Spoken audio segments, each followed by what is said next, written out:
Og daw ang usa ka balay sa Purok 2 Barangay Aguada ning Dakbayan human nasunog kagahapon mga alas 10 ang takna sa buntag.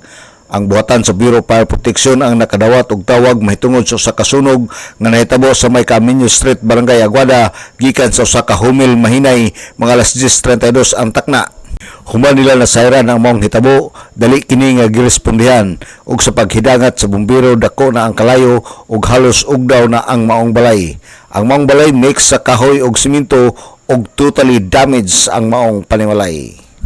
Matud pa sa investigator sa Bureau Fire Protection ug OIC Intelligence and Investigation Unit nga si SF Otto Prangstrel tapa nga dako og gikatabang ang firewall kay walay laing na damay sa maong sunog. Alas 10:32 si Homel Mahinay ngoy nanawag o nag-inform through cellphone nga na ongoing sunog dito sa Purok 2 Barangay Aguada. Dayon, kumusta sa sir? Kumusta nga atong investigasyon ni sir? Dayon is ang nasunog is isa ra gyud ka balay kay katabang tong tapad nga balay nga firewall ang iyahang kilid.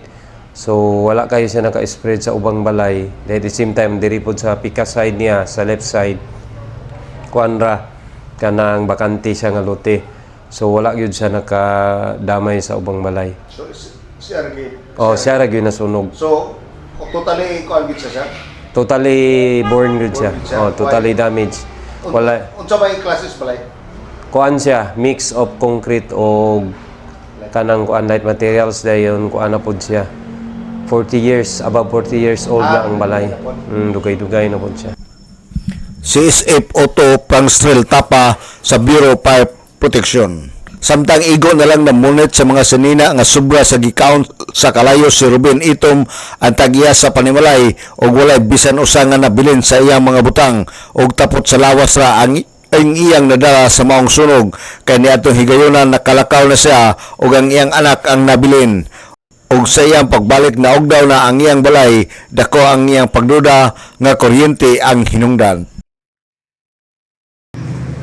Murag akong matikdan lagi katong kuan lagi itong wire ba nga gipansak na ko dito sa pikas niya ang kuryente mag-shop ang kuan sa kuryente kanang pasigaw na ako magana-ana ba Ang bumbilya, ang bumbilya mag palungsiga.